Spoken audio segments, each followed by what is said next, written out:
त्यसकारणले यो आतंक जहिले फैलाए नेपालमा त्यसको मतियार भनेर यिनीहरू पनि नाङ्गिँदै गएका छन् र हामीले केही सूचना पाएका छौँ। जस्तो यो कुरा उठाउने केही साथीहरू जो अग्रजहरू हुनुहुन्छ उहाँहरूमाथि चाहिँ तपाईँको आक्रमण गर्ने अथवा घेराबन्दी गर्ने, मुद्दा मामिला चलाउने, असुरक्षित बनाउने खालका योजनाहरू बनिरहेको सूचनाहरू हामीलाई आइरहेका छन्। तर यो सबैको सामना हामी गर्छौँ। जस्तो अहिले संसारभरि जुन देश तपाईँको लकडाउनमा गए तिनका सामान्य नागरिकहरूले गरेको व्यापार व्यवसाय ठुला उद्योगीहरू त्यो देशका सबै धराशयी गए। तर संसारका मुठीभरका केही कम्पनीहरू भ्यानगार्ड तपाईँको वालमार्ट जस्तो बिल गेट्स जस्तो कम्पनी, एलन मस्क जस्तो कम्पनीहरूले खरबौँ रुपियाँ कमाए। यो स्वार्थमा जुन तुलुम्ब डुबेको छ, यो चाहिँ रातारात अरबपति खरबपति बन्ने जुन सोचमा अगाडि बढेको छ, यसले सारा 3 करोड जनतालाई जुन रणबुल्लोमा पारेको छ, लाइफै चौपट पारेको छ। यो हामी नउठिकन हिजो राणा शासनको विरुद्धमा पनि एकात्मक शैली उठेकै हो। हिजोको चाहिँ द्वन्द्व चल्दाखेरि लोकतन्त्रको लागि पनि हामी लडेकै हो। अहिले चाहिँ के त भन्दाखेरि लोकतन्त्रको नाममा, गणतन्त्रको नाममा जुन किसिमको चाहिँ जनताको नाममा यो लुटतन्त्र जुन चलेको छ, धेरै श्री 3 श्री 5 भन्थ्यौँ, धेरै 10 श्री 12हरू जुन जन्माउने जुन यो अहिले भएको छ र यो ट्याक्समै पैसामा जुन मोज गर्ने र जनताको पैसामा जुन किसिमको चाहिँ कोषमा राज्य ढुकुटीमा जुन किसिमको लुटतन्त्र मचाउने कुराको विरुद्धमा हामी सबै उठ्नुपर्ने आवश्यकता छ। 24 गतेसम्म यदि सरकारले लकडाउन फिर्ता गरेन, प्रोटोकलका जति पनि जबरजस्ती बिना विज्ञान, बिना आधार, बिना त्यसको चाहिँ पोजिटिभ भएको कुराहरूलाई लाद्ने प्रयास गरिएको छ, यसलाई तुरुन्तै हटाउनुपर्छ। र यो लकडाउन 24 गतेपछि फेरि थप्यो भने उसले अब सडकमा प्रतिरोधको सामना गर्नुपर्छ होइन। उसले यो ऊ स्पष्ट भयो हुन्छ। किन भन्छ भने उनीहरू चाहिँ एजेन्डा हामीले प्रश्न के देखेको हुन्छ भने एउटा डिपपुलेसन उनले प्रश्न भनेका छन्, विकासोन्मुख देशको जनसङ्ख्यालाई चाहिँ समाप्त पार्ने होइन। दोस्रो चाहिँ उनको एजेन्डा जस्तो चाहिँ मान्छेको चाहिँ कुरूपीकरण, जस्तो मानसिक र शारीरिकको मान्छेलाई असक्षम बनाइदिने उनको एजेन्डा हो होइन। बिल गेट्स पटक त्यो बोलेको छ। र केही ठुलो षड्यन्त्रकारीहरूले जुन यो देशलाई बन्धक बनाउन खोज्दैछ कोरोनाको नाममा, तिनीहरूको एउटा यो एजेन्ट पात्र विचारा भने म भन्छु, मलाई बडा दुखी आएर भयो। म यहाँबाट चुनौती दिन चाहन्छु, मैले बोलेको कुराहरू तपाईँहरूसँग डकुमेन्ट टु डकुमेन्ट कुरा गरौँ। लगभग तपाईँको 50 to 60% पपुलेसन यो चाहिँ षड्यन्त्र हो, यो ठुलो फ्रड काम हो, यो फेक कुरा हो भन्ने कुरामा लगभग एकमत नेपाल मात्र होइन कि विश्वमा त्यो देखिन्छ।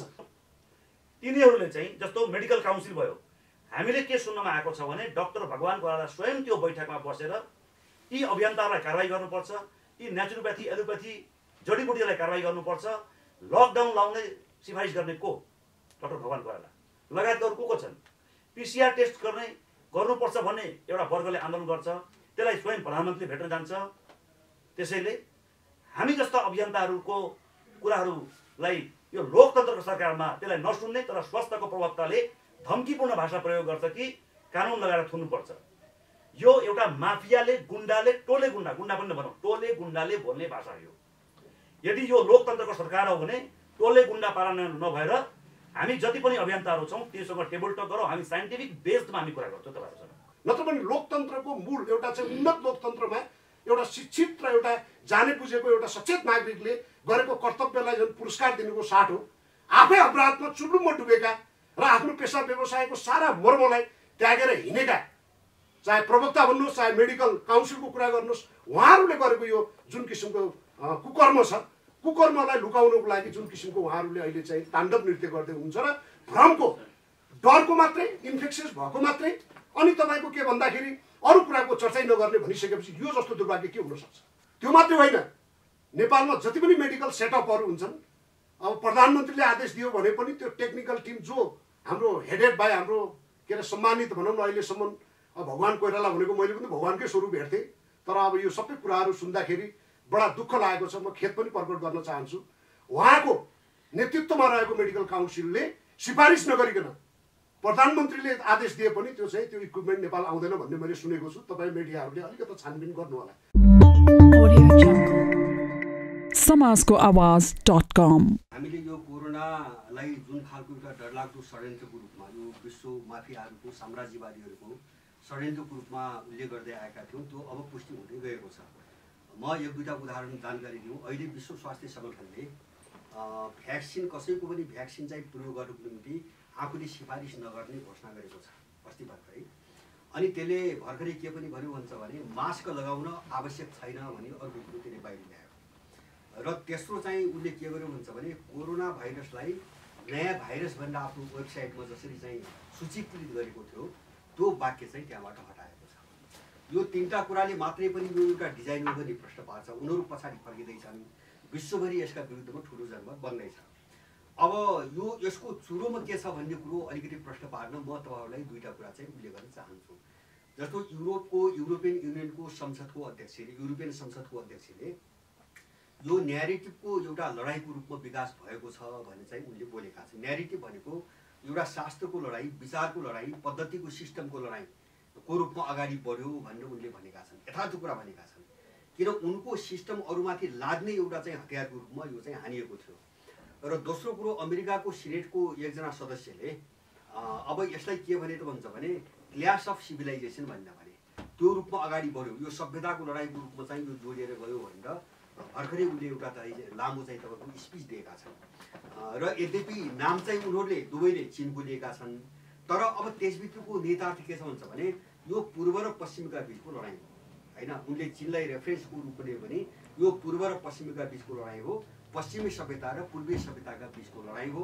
र यो दुईटा सभ्यतासँग जोडिएको जो चाहिँ उपचार पद्धति हो नि त्यो पद्धतिका बिचको लडाइँ हो। यसमा अब कुनै पनि शङ्का रहेन। त्यस कारणले यो आतङ्क जहिले फैलाए नेपालमा त्यसको मतियार भनेर यिनीहरू पनि नाङ्गिँदै गएका छन्। र हामीले केही सूचना पाएका छौँ, जस्तो यो कुरा उठाउने केही साथीहरू जो अग्रजहरू हुनुहुन्छ उहाँहरूमाथि चाहिँ तपाईँको आक्रमण गर्ने अथवा घेराबन्दी गर्ने, मुद्दा मामिला चलाउने, असुरक्षित बनाउने खालका योजनाहरू बनिरहेको सूचनाहरू हामीलाई आइरहेका छन्। तर यो सबैको सामना हामी गर्छौँ, हामी पनि त्यसको तयारीमा छौँ र नेपाली सबै जनताहरू त्यो दिशामा अगाडि बढ्नै पर्छ भन्ने चाहिँ हामीलाई लाग्छ। मैले विशेष गरिकन आज अब यो कोरोना चाहिँ आतङ्कवाद जुन थोपरी नेपालभित्र यससँग जोडिएका केही विषयहरू छन्, हामीले गम्भीरतापूर्वक ध्यान दिनुपर्ने। हामीले त्यो मागका रूपमा आम नेपालीहरूको एउटा सरोकारको रूपमा हामीले केही मुद्दाहरू चाहिँ सूचित गरेका छौँ र यी चिजहरू राज्यले तत्कालै चाहिँ कार्यान्वयन गर्नुपर्छ। यदि कार्यान्वयन गरेन र यो लकडाउन 24 गतेपछि फेरि थप्यो भने उसले अब सडकमा प्रतिरोधको सामना गर्नुपर्छ होइन। उसले यो चुनावमा ऊ स्पष्ट भयो हुन्छ। किन भन्छ भने उनीहरू चाहिँ एजेन्डा हामीले प्रश्न के दिएको हुन्छ भने एउटा डिपपुलेसन उनले प्रश्न भनेका छन्, विकासोन्मुख देशको जनसङ्ख्यालाई चाहिँ समाप्त पार्ने होइन। दोस्रो चाहिँ उनको एजेन्डा जस्तो चाहिँ मान्छेको चाहिँ कुरूपीकरण, जस्तो मानसिक र शारीरिकको मान्छेलाई असक्षम बनाइदिने उनको एजेन्डा हो होइन। बिल गेट्स पटक पटक त्यो बोलेको छ, हामीले भिडियोहरू हेरौँ, हामीले धेरै हेरौँ, सबै बुझ्यौँ, लुकेको कुरा छैन। त्यस्तो चाहिँ तपाईँको आर्थिक लुट हो यसका पछाडि होइन। उनीहरूले संसारलाई कसरी लुट्ने भने जो योजना बनाए त्यो योजनाको एउटा हिस्सा हो यो कोरोना आक्रमण। त्यसपछि उनको राजनीतिक प्रभुत्वको कुरा छ होइन। राजनीतिक प्रभुत्व भनेपछि विश्वलाई फेरि दबदबाभित्र हाल्नुको निम्ति कसरी यो आतङ्क फैलाएर अरूलाई जर्जर बनाइकन आफ्नो चाहिँ तपाईँको प्रभुत्व सुदृढ गर्ने भन्ने उनको एजेन्डा छ।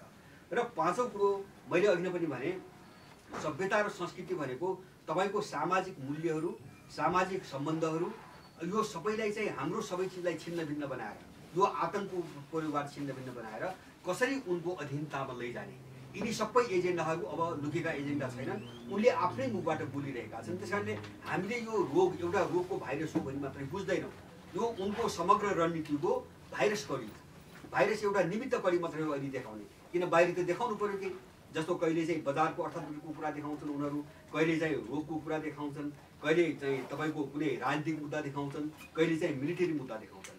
तिनी परिस्थिति अनुसार देखिने निमित्त मुद्दाहरू भए, तर यससँग चाहिँ समग्र रणनीति उनको जोडिएको हुन्छ। समस्या यो हो, हामीले बुझ्ने कुरा यो। त्यस कारणले यो सन्दर्भमा मैले यहाँ चाहिँ 8-9वटा केही हामी यो जो अभियान चलाइरहेका छौँ हाम्रो तर्फबाट आम नेपाली जनताहरूको प्रतिनिधित्व गर्दै हामीले केही मागहरू यहाँ राख्न चाहन्छौँ। त्यो मागहरू सरकारले अविलम्ब चाहिँ पुरा गर्ने दिशातिर कदम चाल्नुपर्छ भन्ने चाहिँ हाम्रो निष्कर्ष छ। नम्बर 1, लकडाउनको षड्यन्त्र, त्यसपछि कोरोना टेस्ट, यो PCR अथवा क्वारेन्टाइन अथवा सेनिटाइजर अथवा मास्कको नाममा चाहिँ जति पनि चाहिँ षड्यन्त्र भए नेपालीहरूलाई विक्षिप्त बनाउन यो तत्काल बन्द गर, यो तत्काल बन्द गर। लकडाउनदेखि सबै चाहिँ 24 गतेपछि यो सबै बन्द गर। दोस्रो चाहिँ कोरोना आतङ्क फैलाउन बन्द गर होइन। यो सामान्य रुगाखोकी हो, यसलाई आतङ्कको रूपमा जो प्रचार गरिरहेछन् यो अपराध बन्द गर। तेस्रो, कोरोना आतङ्कले मारिएका यहाँ 3000 मान्छेहरूले आत्महत्या गरेका छन्, यो तथ्याङ्क बाहिर आएको छैन, उनीहरूले ल्याइरहेका छैनन्। कोरोना आतंक फैलाएर त्यो आतंकबाट मर्ने मान्छेको सङ्ख्या 3000 नागिसक्यो। तिनी चाहिँ तपाईँको मर्नेहरू र जो मानसिक विक्षिप्ततामा गए, जो चाहिँ डिप्रेसनमा पुगे, त्यो सबैको क्षतिपूर्ति भएर उनीहरूले यसको क्षतिपूर्ति चाहिँ त्यो सबै मान्छेहरूलाई दिनुपर्छ। चौथो, देशभरिका नेपालीहरूलाई रोजगारी दिएर देशभित्र रोक, किन विदेशतिर फर्किने चाहिँ प्रक्रिया सुरु भयो। उनी लकडाउन भन्ने उत्पादन पनि बन्द गरिदिने, व्यवसाय पनि बन्द गरिदिने, अनि मान्छेलाई फेरि देशबाट निकाल्ने एउटा डिजाइनमा काम गरिरहेका छन्। त्यसैले यसको हामीले चाहिँ जबरजस्त रूपमा विरोध गर्न एकदमै जरुरी छ। र 5, बैंक वा वित्तीय सहकारीबाट जो ब्याजमा लिएर कारोबार गर्नेहरू छन्, उनीहरूको यो लकडाउनको अवधिभित्रको ब्याज चाहिँ बिना गर्ने निर्णय गर। यो ब्याज तिर्न उनीहरूले सक्दैनन्। 5, सटर भाडामा लिएकाहरूको भाडा लिन नपाइने निर्णय गर। घरधनीहरूसँग चाहिँ एउटा नीति बनाएर सटर भाडा लिन नपाउने निर्णय गर। नम्बर 7, नेपालमा उत्पादित खाद्यान्न र तरकारीहरू जो बजार आउन दिइरहेको छैन, यसको बजारसम्मको पहुँचलाई ग्यारेन्टी गर, तुरुन्तै ग्यारेन्टी गर। र 8, दैनिक श्रममा बाँचेका मान्छेहरू जो थिए, अरू कुनै उपाय नभएका, उनीहरूलाई चाहिँ तपाईँको राहतको व्यवस्था गर। जहिलेसम्म यो समस्या रहन्छ राहतको चाहिँ तपाईँ व्यवस्था गर। र 9, कोरोना आतंक फैलाएर अपराध गर्ने जति पनि माफिया अपराधीहरू छन्, यिनको छानबिन गर्नको निम्ति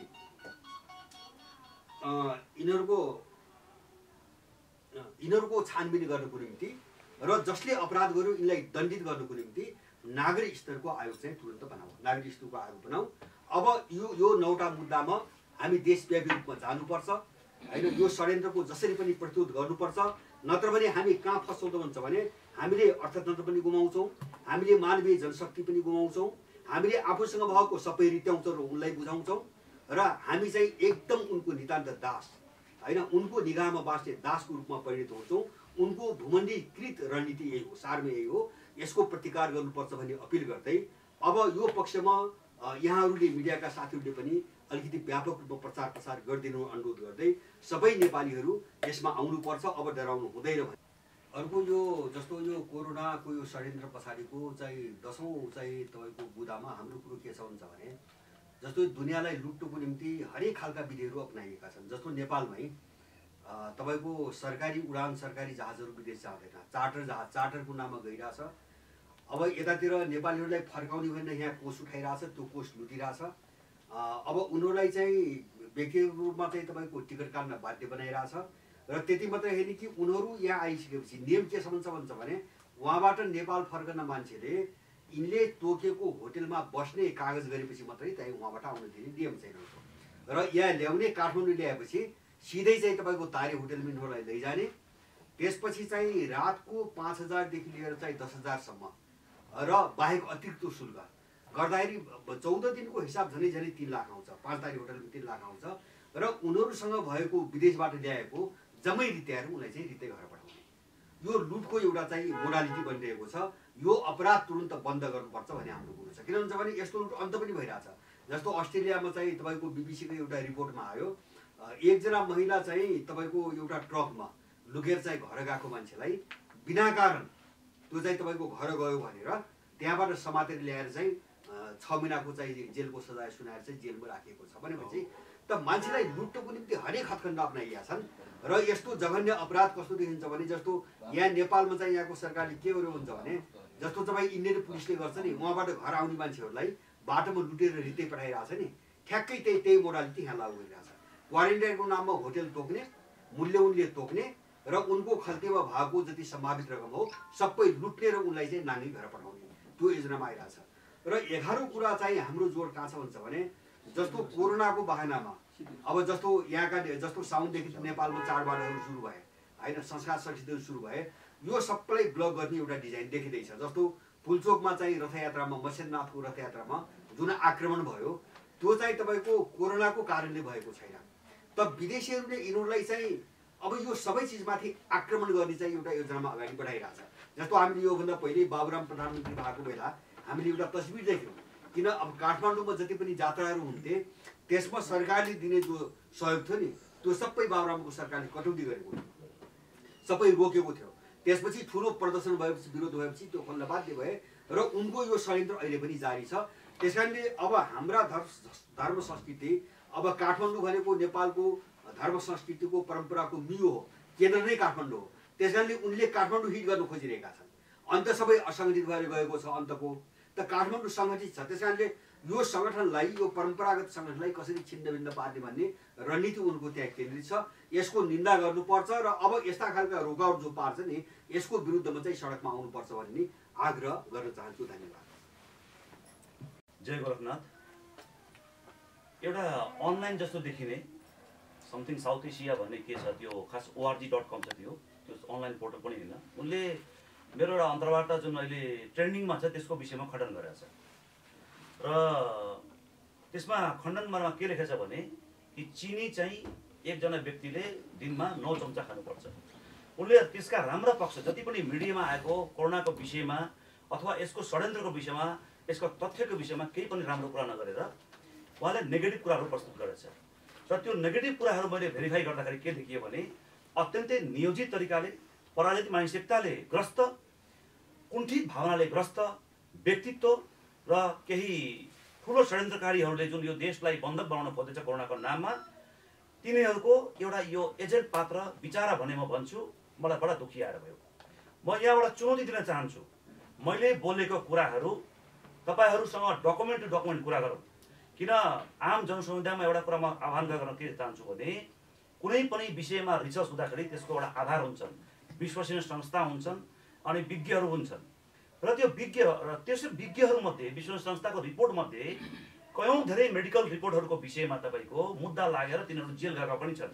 नाम कसैको के भन्छ रिसर्च कसैको, त्यसलाई एउटा नियोजित अर्थनीतिलाई फाइदा, निश्चित व्यापारीको अर्थनीतिलाई फाइदा हुने गरी गरिएको नियोजित षड्यन्त्र हो। र हामी यो विषयमा किन बोलिरहेछौँ? कोरोनाको विषयमा कोरोनाबाट अपनाउनु पर्ने सतर्कता आफ्नो ठाउँमा छँदैछ, तर यसको अरू विषय भनेको यो नितान्त तपाईँको जसरी पहिलो विश्वयुद्ध, दोस्रो विश्वयुद्ध, गृहयुद्ध लगायतका राजनीतिक परिवर्तनहरू जे पनि गरिन्छ, जे पनि एजेन्डाहरू ल्याउँछ, त्यो नितान्त केही मुठीभरका पुँजीपतिहरूको लागि अर्थनीतिलाई फाइदा हुने गरी गर्छ।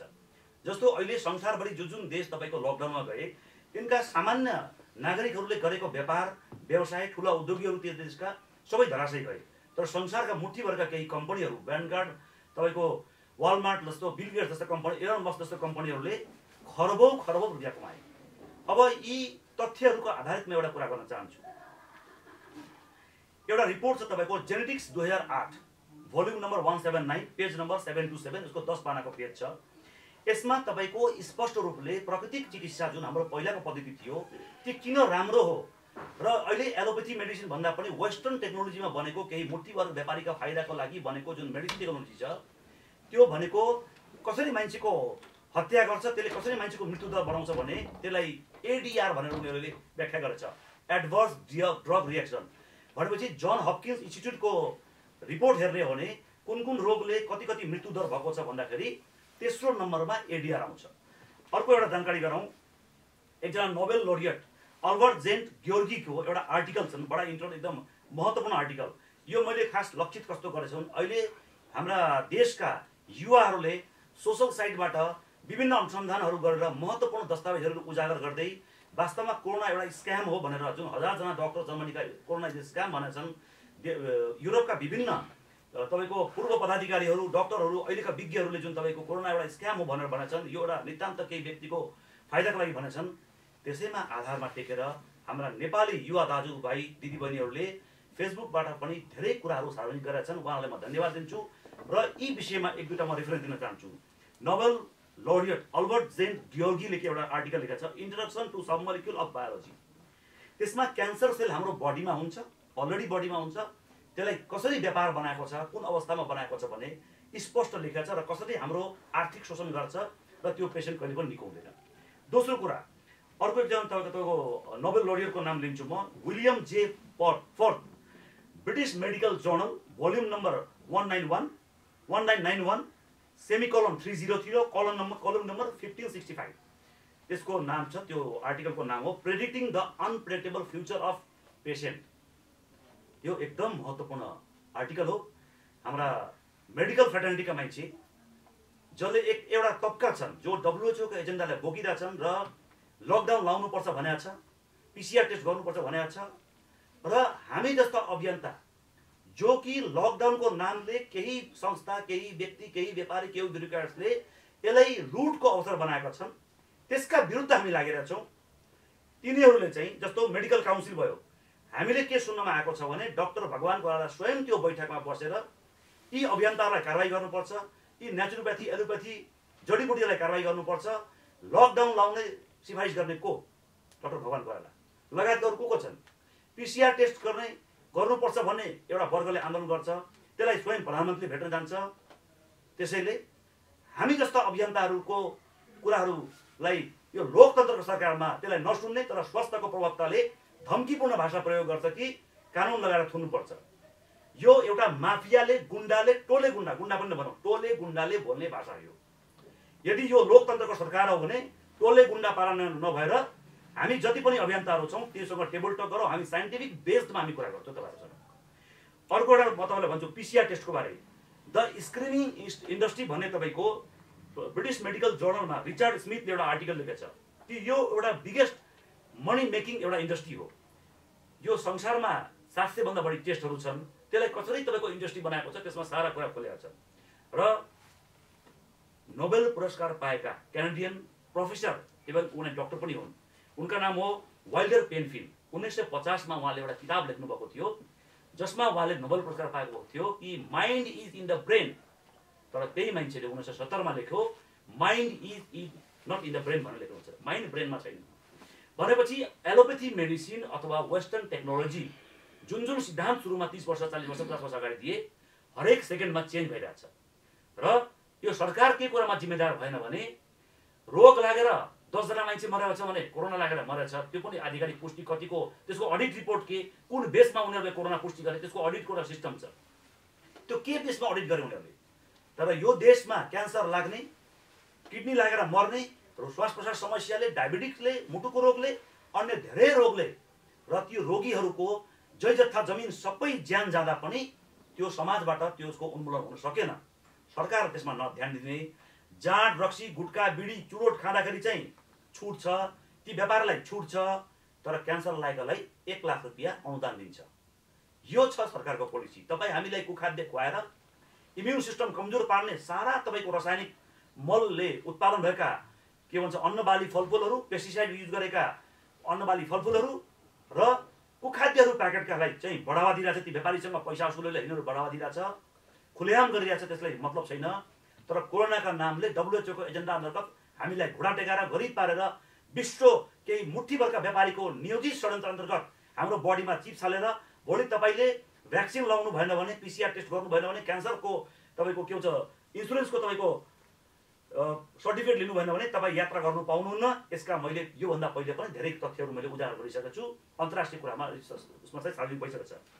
र केही लाल बुझक्कर आकाश ठेक्ने विद्वानहरू, सर्टिफिकेट लिएकाहरू र त्यसका दलालहरूलाई म चुनौती दिन्छु। एउटा कुरा, अमेरिकामा तपाईँको फ्लू शट लागेका, जलाई फ्लू शट लाग्यो तिनीहरू नै मात्रै कोरोनाले मरेको एक खालका विज्ञहरूले दावा गरेछ। पहिलो कुरा, यो सार्स भनेको अहिले जसलाई नोबेल कोभिड-19 भनेको थियो, अहिले तपाईँको सार्स कोभिड-2 यसको नाम दिएको छ। किन यो सार्स 2003 मा जुन सार्स बिमारी लागेको थियो, जुन भाइरसले, त्यसैको सिमिलरिटी छ भनेर भनेको छ। भनेपछि यो फ्लू शट, यो त फ्लू त्यो स्वयं सामान्य प्रधानमन्त्रीले भन्नुभएको छ यो सामान्य रुगाको कि फ्लू हो। यो फ्लू शट लगाइसकेपछि पनि कोरोनाले कसरी मर्यो। अर्को कुरा, 500 जना बालबालिकामाथि पाटन अस्पतालले यो भ्याक्सिन प्रयोग गरेको थियो, त्यो गोप्य रूपले लुकाइएको छ। त्यो बालबालिकाको भविष्य के भयो, कता भयो, त्यसको अन्यलता छ। त्यस्तै एउटा महत्त्वपूर्ण कुरा जोडेँ मैले। एउटा अघि मैले भने एकजना एउटा संस्था छ, साउथ एसिया चेक भन्ने एउटा पेज छ, त्यो कोही के हो पेज हो, त्यसले मेरो खण्डन गरेको छ त्यो विषयमा कि बिल गेट्सले जुन भ्याक्सिनले 10 देखि 15% मान्छे मारेको छ त्यो गलत भनेको छ। त्यहाँ 2015 मैले बोलेकै हो, तर त्यहाँ 2010 छ। त्यो त भिडियो खोल्दा अगाडि नै देखिने 2010 छ। त्यो स्ट्राटेजिक वेले मैले बनाएको थिएँ कि माथि, हाम्रो समूहमाथि हमला गर्ने तत्त्वहरू के कुराले सामान्य कमजोरी हामी बोलौँ, त्यसलाई हामीमाथि हमला गर्छ, त्यो हामी नियोजित एउटा षड्यन्त्र हामी पनि एउटा स्ट्राटेजी अप्नाएको थियौँ। त्यो अन्तर्गत यस्ता माछोहरू पक्राउने हामी षड्यन्त्र गरेको थियौँ र षड्यन्त्र प्लानिङ थियो हाम्रो, त्यो पक्र्यौँ हामी। सम्पूर्ण श्रोताहरूले म भन्छु, त्यो टेड टक सोमा बिल गेट्सले के भन्यो 1 लाइनमा सुनाउँछु। 4 मिनट 32 सेकेन्ड पछि त्यो भिडियोमा उनले भनेका छन्, first we have got population, the world today has 6.8 billion people, that's headed up to about 9 billion. Now, if we do a really great job on new vaccines, healthcare, reproductive health services, we could lower that. That भनेको के? That भनेको के? अगाडि उले population कुरा गरेछ अनि lower that भनेको के? पपुलेसन हैन? Lower that population त भनेको छैन, त्यसको अर्थ मैले लगाएको छु, त्यो अर्थ त्यही लाग्छ, by perhaps 10 or 15% भनेर उहाँले भनेको छ। त्यसैले अर्को एउटा रिपोर्ट म भन्न चाहन्छु, स्विडेनको सिनियर एपिडेमियोलोजिस्टले भनेछ mask is very dangerous for human health. अर्को एउटा भन्न चाहन्छु, फ्लोइडमा ती विद्वानहरूलाई भन्छु कि पानीमा क्लोरिन मिलाएर हामीले क्यान्सर बनाउँछ, अरू रोग बनाउँछ, त्यसमा हामी कुनै खालको वक्तव्यबाजी दिँदैनौँ, के बोल्दैनौँ। त्यस्ता सिडिसी जुन तपाईँको अमेरिकाको सिडिसीलाई कसले फन्डिङ गरेछ म नाम भन्न चाहन्छु, Bill and Melinda Gates foundation, health Canada, Walt Disney, parks and resort, government of Canada लगायतका जोन्सन एन्ड जोन्सन जस्ता धेरै ड्रग कम्पनीहरूले त्यसलाई फन्डिङ गरेको छ। र physical distance mask wearing could be 2-3 years with vaccine भनेर तपाईँको WHO का एकजना पदाधिकारी भनेको छ। यो ठुलो एउटा क्याटास्ट्रोफिक हो भनेर भनेको छ। त्यस्तै लिडिङ साइन्टिस्टले के भनेको छ भने लकडाउन र क्वारेन्टिन भनेको ठुलो महाआपद हो, संसारलाई घुरा टेकाएर निश्चित एउटा नियमभित्र हामीलाई हाम्रो बडीमा चिप्स हाल्छ र भ्याक्सिनभित्र चिप्स हाल्छ भनेर विभिन्न तथ्य वैज्ञानिकहरूले दावा गरेका छन्। युरोप आन्दोलित भइसकेका छन् र राज्यले जुन कारणले अरू कारणले रोग लाग्छ, क्यान्सर लाग्छ, त्यो कुरामा किडनी फेलियर हुन्छ, त्यो कुरामा केही मतलब त्यो विषयमा चाहिँ तपाईँको बहस हुँदैनन्। लकडाउन गरिसकेपछि आम जनताको जीवनमा, दैनिक जीवनमा जुन असर परेको छ त्यो विषयमा बहसका छैनन्। यो अवसरलाई भ्रष्टाचार गर्ने एउटा ठुलो अवसर बनाएकोमा यो सबभन्दा ठुलो भाइरस हो। धन्यवाद। जय गोरखनाथ। नमस्ते। सर्वप्रथम त मिडियाका सम्पूर्ण साथीहरूलाई म विशेष धन्यवाद दिन चाहन्छु। लोकतन्त्रको ब्युटी नै विकल्प सहित हो, विकल्प रहित होइन।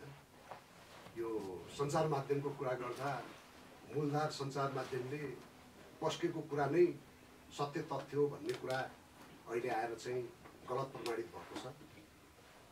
युकेको लन्डनमा लाखौँको सङ्ख्या चाहिँ सडकमा आएको छ, हजारौँ डक्टरहरूले प्रोटेस्ट गरेका छन्। त्यहाँको तथ्याङ्कमै तपाईँको व्यापक परिवर्तन आएको छ, तर त्यहाँको चाहिँ आधिकारिक बीबीसीमा त्यो समाचार बन्दैन। तपाईँलाई थाहा होला यो ग्लोबल, यो विश्वव्यापी समस्या र विश्वव्यापी अभियान भएको हुनाले विश्वव्यापी रूपमा अहिले आएका परिवर्तनले नै हामीले लकडाउनको सुरुवाती दिनमा यसको बारेमा, षड्यन्त्रको बारेमा जुन कुरा उठायौँ, अहिले आएर एकपछि अर्को प्रमाणित हुँदै गएको कुरा यहाँहरूलाई पनि जानकारी छ। उदाहरणको लागि लन्डनमा जुन प्रदर्शन भयो, युकेको बारेमा मैले कुरा गरेँ, युकेको सिडिसीले अहिले आएर त्यहाँको 46,000 हो नि त अफिसियल, यहाँले गुगल गरेर हेर्नुभयो भने मृतक सङ्ख्या 46,000 भनेको छ। तर अहिले आएर जब यो डेमोन्स्ट्रेसन भइसकेपछि यहाँहरूले थाहा पाउनुभयो कि भएन, 5,000 घटाएर यो 41,000 हो भनेर अफिसियल अहिले 41,000मा झरेको छ।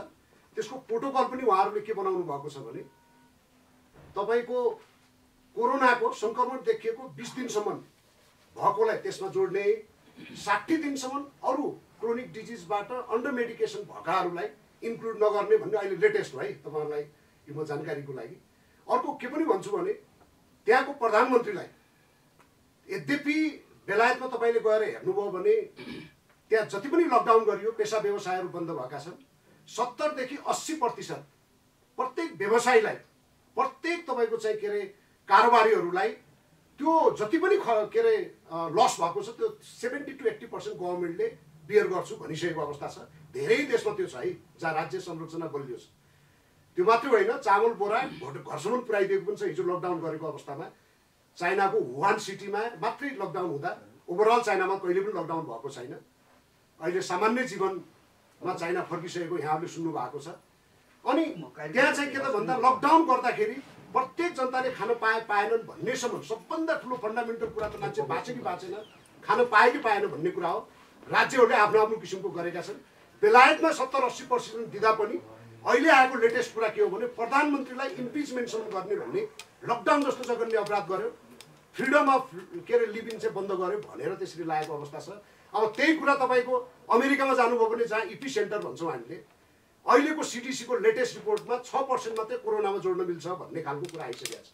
अब कमिङ ब्याक टु नेपाल, नेपालमा तपाईँ आउनुभयो भने 10 जना मात्रै कोरोना हुन् अनि बाँकी चाहिँ कोरोना होइन भन्नेसम्मको कुरा यहाँ आइसकेपछि सबैभन्दा चाइनापछि तपाईँको चाहिँ यो रिपिटेडली आउँछ, किनभने यसलाई लासका लास भनेर धेरै यसलाई चाहिँ तपाईँको चाहिँ सञ्चार माध्यममा यहाँकै माध्यममा पनि धेरै आएको हो। इटाली भनेर हामीले भन्थ्यौँ, इटालीको चाहिँ नेसनल हेल्थ इन्स्टिच्युट अफ इटालीले 98.8% अरू रोगबाट हो, 1.2 मात्रै हो भन्दाखेरि 435,000 जुन मरेको सङ्ख्या छ, उनीहरूको आधिकारिक संस्थाले 450 सम्म मात्रै मरेको भन्ने कुरा चाहिँ पुष्टि भएको कुरा हो। जसको उदाहरण अहिले हामी त्यहाँ गयौँ भने युकेमा नाइट लाइफ बाहेक लगभग सबै खुलेको छ, अनि तपाईँको चाहिँ इटालीमा पनि लगभग सबै नर्मल लाइफ भइसकेको छ। अमेरिकालाई तपाईँले देखिराख्नु भएको छ, चुनाव निर्धारित समयमा जनरल इलेक्सन हुँदैछ, राष्ट्रपतिको चुनाव हुँदैछ, सारा कुरा तपाईँको चाहिँ खुला हुँदै गएको छ।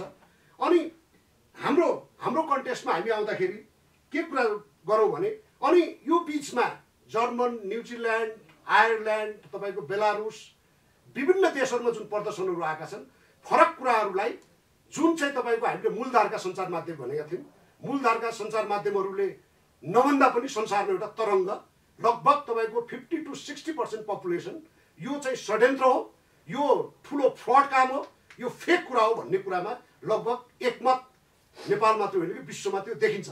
यहाँहरू मिडियाहरूले यसलाई सम्मान गरेको हुनाले यो समूहको तर्फबाट म तपाईँहरूलाई एकदमै धन्यवाद पनि दिन चाहन्छु यो विषयमा। अब नेपालको कन्टेक्स्टमा आयौँ भने एउटा इथिकल कुरा हुन्छ, कुनै पनि पेसा व्यवसायको फन्डामेन्टल इथिकल कुरा हुन्छ। नेपाल मेडिकल काउन्सिल जो चाहिँ एउटा अम्ब्रेला अर्गनाइजेसन जसले यो उपचार पद्धतिमा नेपालको इभन एमडी गरिसकेका एमबिबिएस गरेकालाई पनि उहाँहरूले चाहिँ सर्टिफाइड गरेर प्र्याक्टिस गर्न दिने अधिकार राख्छ। त्यो मात्रै होइन, नेपालमा जति पनि मेडिकल सेटअपहरू हुन्छन्, अब प्रधानमन्त्रीले आदेश दियो भने पनि त्यो टेक्निकल टिम जो हाम्रो हेडेड बाई हाम्रो के अरे सम्मानित भनौँ न अहिलेसम्म भगवान् कोइराला भनेको मैले पनि भगवान्कै स्वरूप हेर्थेँ, तर अब यो सबै कुराहरू सुन्दाखेरि बडा दुःख लागेको छ। म खेद पनि प्रकट गर्न चाहन्छु, उहाँको नेतृत्वमा रहेको मेडिकल काउन्सिलले सिफारिस नगरिकन प्रधानमन्त्रीले आदेश दिए पनि त्यो चाहिँ त्यो इक्विपमेन्ट नेपाल आउँदैन भन्ने मैले सुनेको छु। तपाईँ मिडियाहरूले अलिकति छानबिन गर्नु होला। रक्षक भक्षक भइसकेपछि हामीले उठाउनु पर्ने हुँदो रहेछ आवाज। मैले किन यो भनिरहेको छु भने तपाईँले जो स्वास्थ्य मन्त्रालयको प्रवक्ता जो बाई प्रोफेसन पेसाको हिसाबले मेडिकल डक्टर हुनुहुन्छ, उहाँले अहिलेसम्म गरेको पत्रकार सम्मेलन तपाईँले हेर्नु होला, अनि मेडिकल काउन्सिलको अफिसियल स्टेटमेन्ट हेर्नु होला। अहिलेसम्मको मैले भन्दैछु र मैले हालसालै बैठक बसेको कुरा पनि सुनेको छु, यिनलाई तह लगाउनुपर्छ भन्नेसम्मको उहाँहरूले वक्तव्य दिनुभएको छ, मिटिङमा सल्लाह गर्नुभएको छ भन्ने कुरा पनि आइसकेको छ। मैले कति मात्रै जोड्न खोजेको भने डक्टरको मूल पेसा भनेको के हो? मूल पेसा भनेको मान्छे पुरै हारेघाटमा जान खोजेको लगभग लाइफ सकियो भन्नेलाई पनि ढाडस दिएर मनोबल बलियो गराएर, अनि मनोबल बलियो भएपछि इम्युनिटी बलियो हुन्छ र मान्छेको लाइफ जीवनदान दिने भनेको नै डक्टर हो भनेर हामीले जाने बुझेको। आज हेर्नुहोस् त, जो प्रवक्ताले गरेको प्रेस कन्फरेन्स, मृतक सङ्ख्या चिच्चाइ बोल्नुहुन्छ उहाँ, अनि त्यसमा चाहिँ तपाईँको चाहिँ के अरे सङ्क्रमित भएको कुरामा राज्य संयन्त्र उहाँहरूले नियन्त्रण गरेको, उहाँहरूले लिडरसिप गरेको राज्य संयन्त्रको काम कारबाही हेर्नुहोस् त, कहीँ कतै इन्फेक्सियस छ भनेपछि सिल गरेर टेरोरिस्टलाई समातेको जस्तो त्यो घरका मान्छेहरूलाई गरेको ह्युमिलिएसन तपाईँले देखिहाल्नुभयो। कति मान्छेले आत्महत्या गरे। अस्ति बर्दिवासमा आफ्नो नातिले के अरे कोरोना लाग्यो भनेर बजैले आत्महत्या गरेको कुरा, के अरे जनकपुरमा 35 वर्षको केटोले घर परिवार र त्यो समाजले बाटो ह्युमिलिएसन सहन नसकेर आत्महत्या गरेको कुरा, यी धेरै कुराहरू आइसकेका छन्।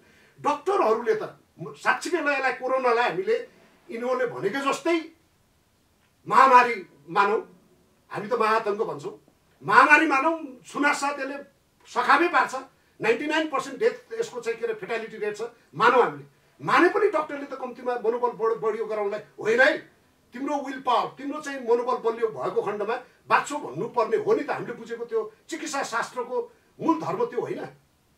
हाम्रो कन्टेक्स्टमा त यही पशुपतिमा जानुहोस् त, सानो रिहाबिलिटेसन सेन्टर जस्तो सानो हस्पिटल छ, यहाँहरू कतिको याद गर्नु भएको छ, आर्यघाटमा हस्पिटलले डिक्लेयर गरेको पेसेन्टलाई लग्दाखेरि त्यहाँ लगेर अक्सिजन दिएर वैद्यले आएर ढ्यापढ्याप गरेर डक्टरले आएर चाहिँ होइन तिमी बाँच्छौ भनेर स्वयं मान्छे बाँचेर घर गएको छ।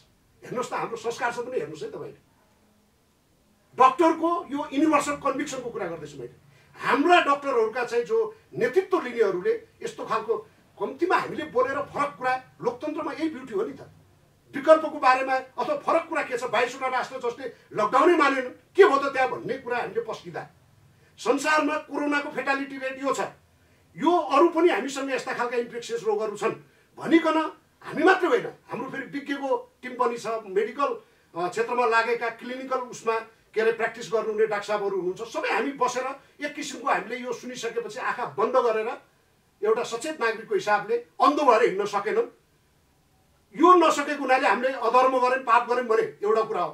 नत्र पनि लोकतन्त्रको मूल एउटा चाहिँ उन्नत लोकतन्त्रमा एउटा शिक्षित र एउटा जाने बुझेको एउटा सचेत नागरिकले गरेको कर्तव्यलाई जुन पुरस्कार दिनुको साट हो। आफै अपराधमा चुल्लुममा डुबेका र आफ्नो पेसा व्यवसायको सारा मर्मलाई त्यागेर हिँडेका, चाहे प्रवक्ता भन्नुहोस् चाहे मेडिकल काउन्सिलको कुरा गर्नुहोस्, उहाँहरूले गरेको यो जुन किसिमको कुकर्म छ, कुकर्मलाई लुकाउनको लागि जुन किसिमको उहाँहरूले अहिले चाहिँ ताण्डव नृत्य गर्दै हुनुहुन्छ र भ्रमको डरको मात्रै, इन्फेक्सियस भएको मात्रै, अनि तपाईँको के भन्दाखेरि अरू कुराको चर्चै नगर्ने भनिसकेपछि यो जस्तो दुर्भाग्य के हुनसक्छ। उहाँहरूले अहिले चाहिँ 27,000 मान्छे बिना दबाई घर फर्केको, भ्याक्सिन छैन, ट्याब्लेट छैन, उहाँहरूले भनेको जस्तो डिफाइन्ड मेडिकेसन केही पनि छैन, त्यसका बावजुद छोपी क्वारेन्टिनमा लग्नु भएको छ, मनोबल घटाउनु भएको छ, तर पनि 27,000 मान्छे त बाँचेका छन् नि। 1,90,000 भन्दा बढी मान्छे घर फर्केका छन्। 99%लाई माइल्ड केस भनिएको छ। यो भन्नुको बारेमा चर्चा गर्नु पर्दैन, उहाँहरूले एक लाइन बोल्नु पर्दैन। Whether you talk about WHO को प्रेस कन्फरेन्स हेर्नुहोस्, और हाम्रो लोकल लेभलमा हाम्रो के अरे प्रवक्ताको हेर्नुहोस् त, मेडिकलमा लागेकाहरूको यही हो एथिक्स। त्यो भएको हुनाले यो किसिमको जुन के भने जुन हाम्रो मान्छेमा जुन एउटा मनोबल बढाउनु पर्ने र डरबाट मुक्त हुनुपर्ने जुन हाम्रो अभियान हो, पहिलो हाम्रो अभियान भनेको जनतामा जुन किसिमको चाहिँ यो चाहिँ विशेष गरेर मूलधारका सञ्चार माध्यमलाई युज गरेर, किनभने यो त भनौँ न हामीले त लोकतन्त्रको जननी भन्थ्यौँ बेलायतलाई, कि म त्यो जहिले पनि उदाहरण दिने गर्छु। लन्डनको नाकको अगाडि तपाईँको चाहिँ लाखौँ मान्छे निस्केका छन्, बीबीसीको न्युज भन्दैन। हेर्नुहोस् त, योभन्दा ठुलो विडम्बना के हुनसक्छ।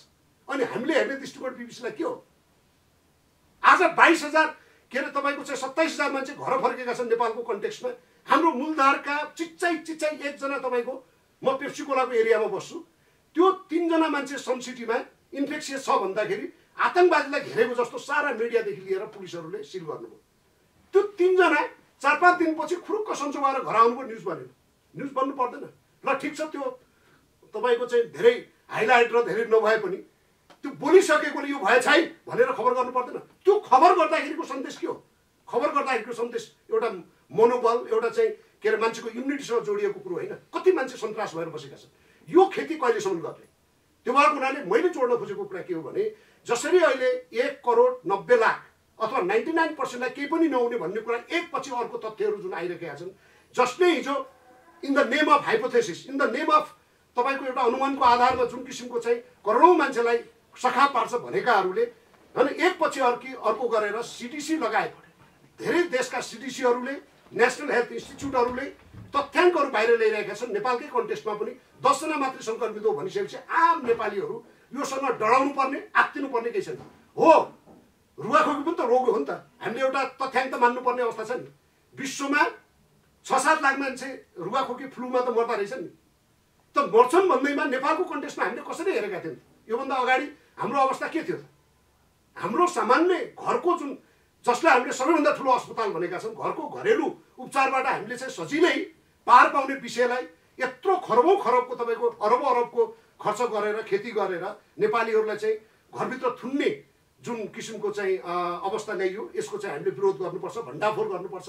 र यो जनताले नगरिकन, तपाईँ हामी अगाडि नआइकन यो चाहिँ के त भन्दा जसले हामीले चाहिँ ताला चाबी सुम्पेका थियौँ, उहाँहरूले नै हाम्रो चाहिँ जीवनलाई यो किसिमको चाहिँ के अरे पीडामा राखिदिइसकेपछि हामीले चाहिँ विचार गर्नुपर्ने आवश्यकता छ। र म अन्तिममा के जोड्न चाहन्छु भने, यो चाहिँ अब 24 गतेसम्म लकडाउन भनेर प्रत्येक हप्ता लकडाउन भन्दै गएको छ। हामीले के हेरौँ भने यो ग्लोबल कन्टेक्स्टमा के भइरहेको छ।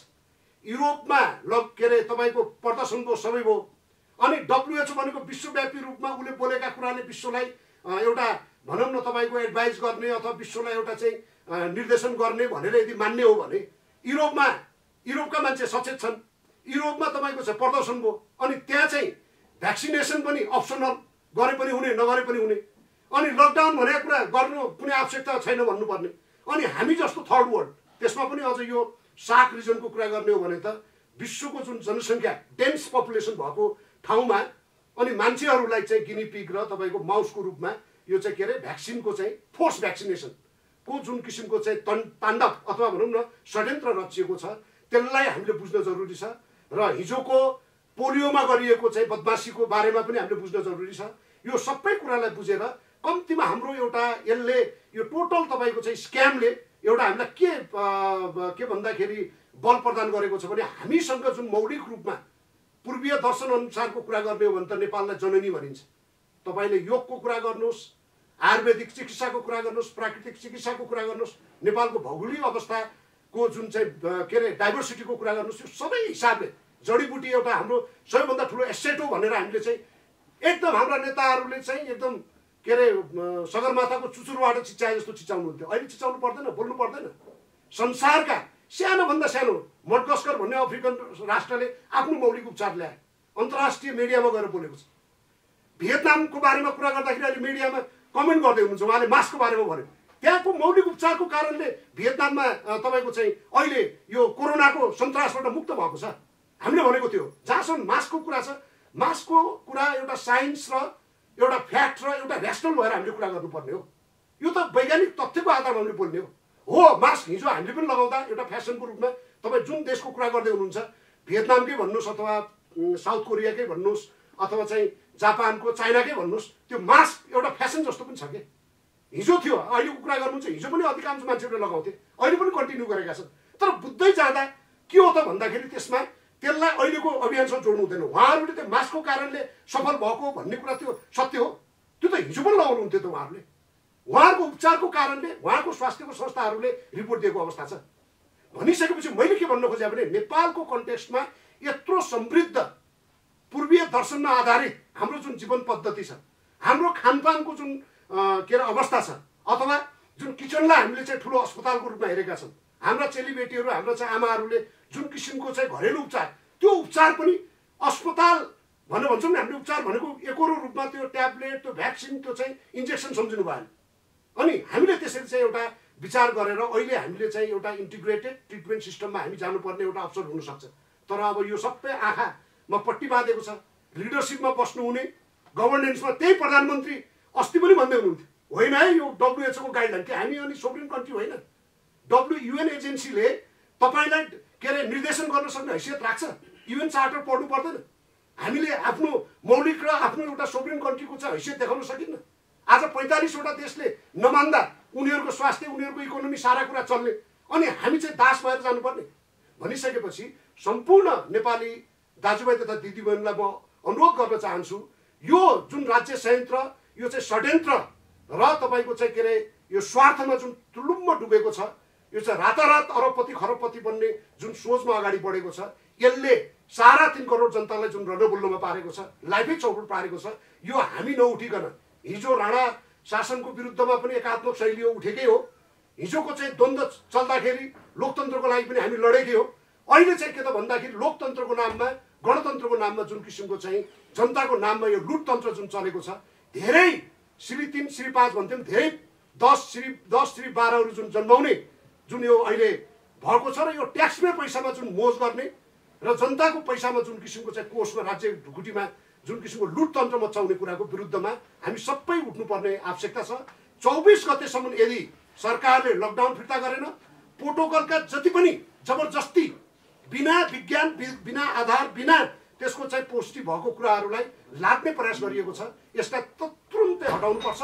नहटाइएको खण्डमा 25 गतेदेखि हाम्रो चाहिँ देशव्यापी जुन किसिमको एउटा सञ्जाल बनेको छ, यो यसको विरुद्धमा हामी शान्तिपूर्वक एउटा चाहिँ के अरे प्रदर्शन, शान्तिपूर्वक विरोधमा हामी उत्रिने कुरा हामी यो समूहको तर्फबाट हामी घोषणा गर्न चाहन्छौँ। धन्यवाद।